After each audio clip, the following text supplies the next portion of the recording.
Thank you, everybody. My name is Kate Brunette Cruiser. I use she, her pronouns, and I'm the Director of External Affairs at FutureWise.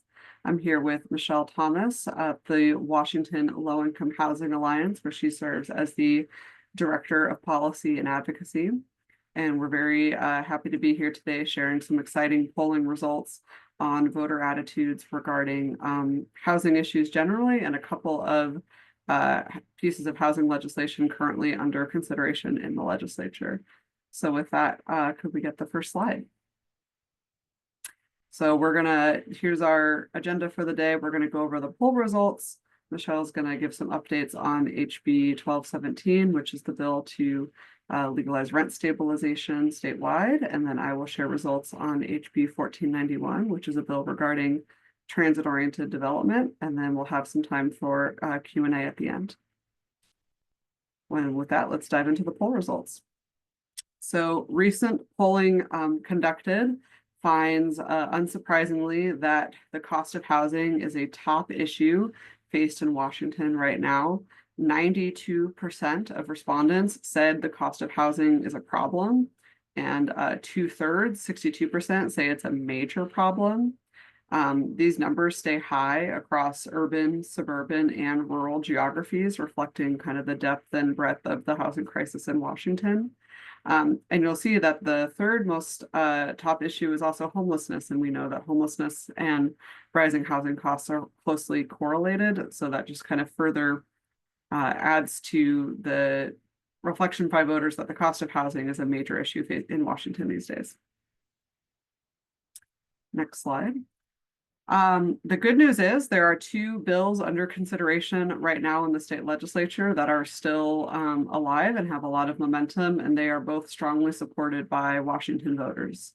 So 81% of Washington voters support capping rent increases, and within that 57% strongly support capping rent increases. Voters were also asked about their opinions to allow more housing near transit, which correlates with the bill 1491. And we find that 76% of Washington voters support allowing more housing near transit. And really key to our conversation today is that that strong support is reflected across party lines, and it is reflected across geographies. So we see overwhelming net support among Democrats, independents, and Republicans, and across voters who are living in urban, suburban, and rural areas on both issues. And we think that's incredibly important for the public to know and for legislators to know as both of these bills reach the finish line. Finally, I think there's the final thing to note is that people want action on housing even when they're presented with the trade-offs. Voters were asked if they felt that building more affordable housing was more important versus protecting the character of neighborhoods from change. And 71% of voters, again, across party lines, agree that building more affordable housing is more important for Washington than protecting neighborhoods from change. And that reflects that we are ready to take action on housing across party lines and across geographies.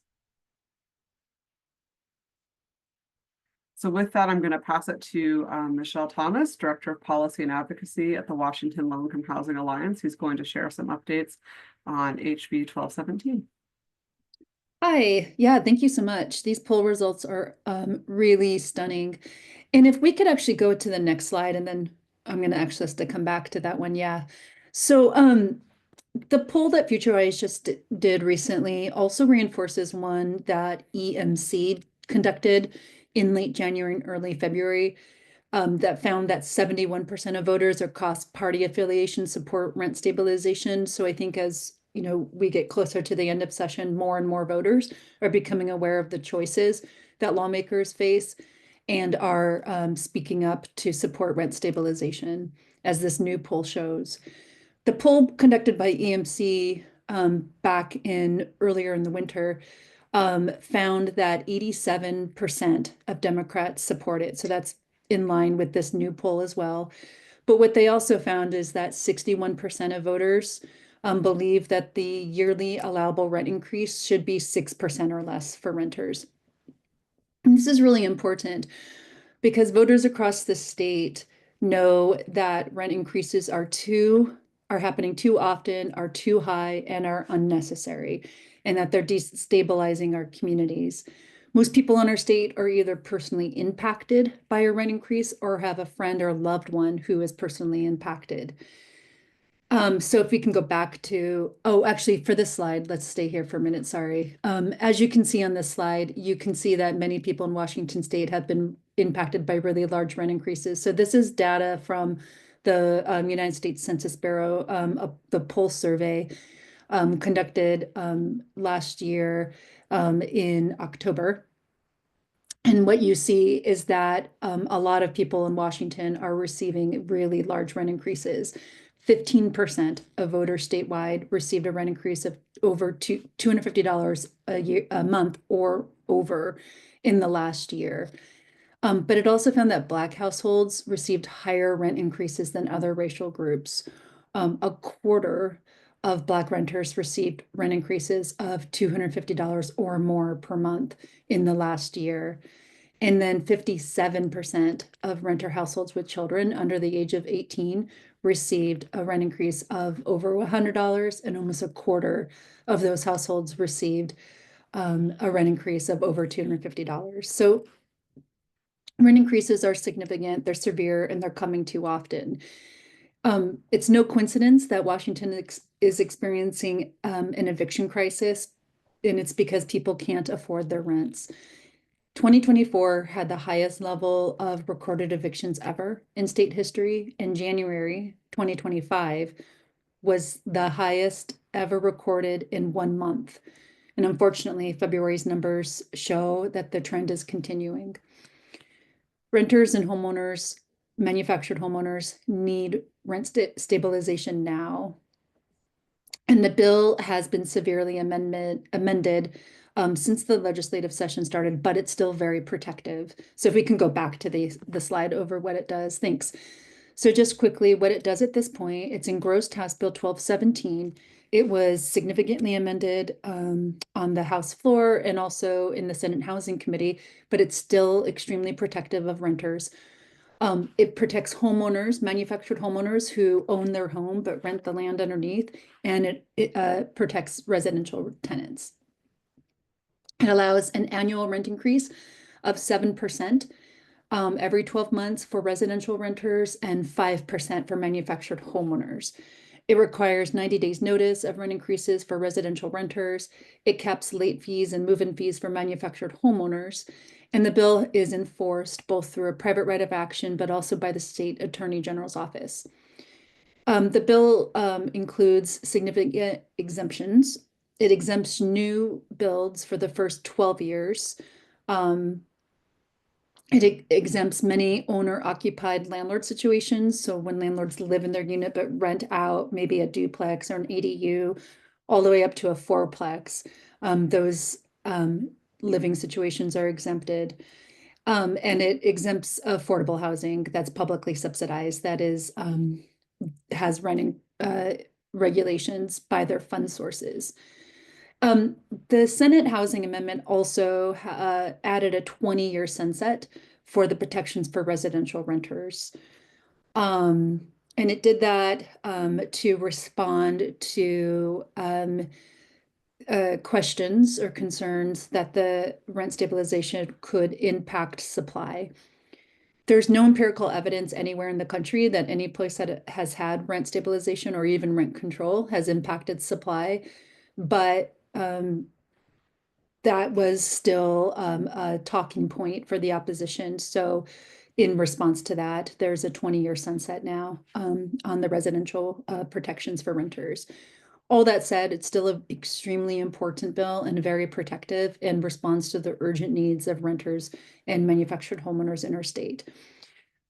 The state legislature only has 16 days to get this done, so the clock is ticking, and voters across Washington state clearly want them to take action to stabilize rents for renters across the state. Pass it back to you, Kate. Thank you, Michelle.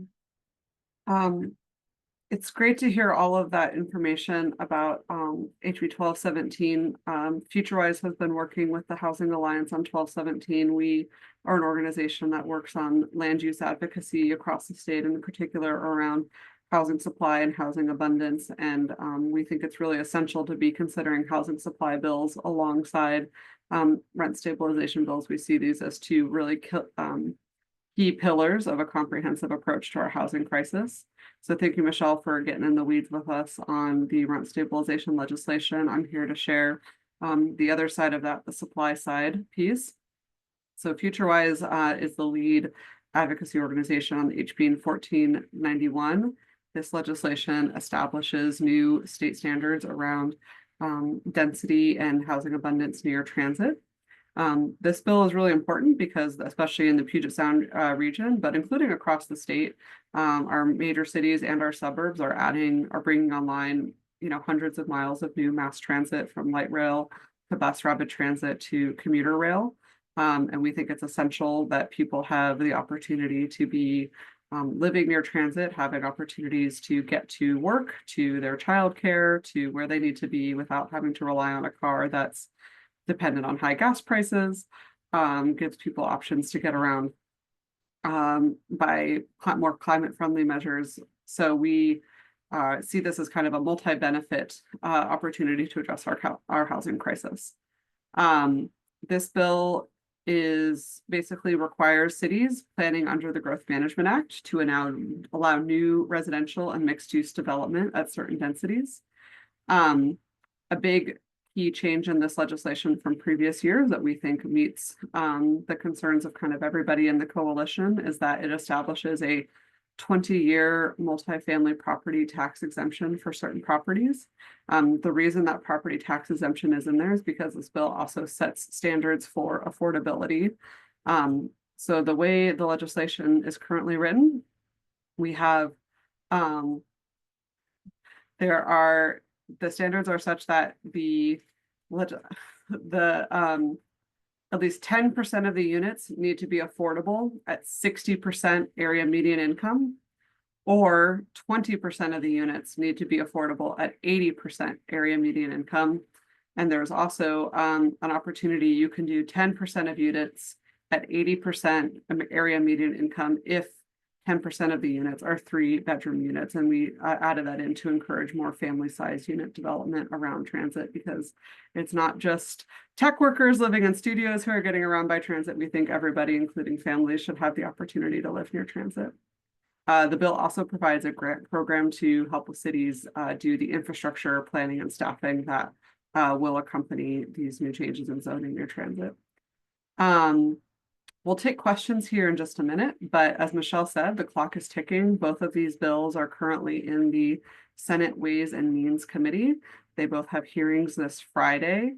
I believe that is April 4th, and then they need to get out of the Senate Ways and Means Committee by next Tuesday, April 8th. And we, as Michelle noted, you can see from the polling results, you can see from Michelle's notes about the stressors people are facing with housing costs. It's essential that these bills get passed this year so that we can continue to take bold state action on our housing affordability crisis. So with that, I think I will open it up to any questions we might have.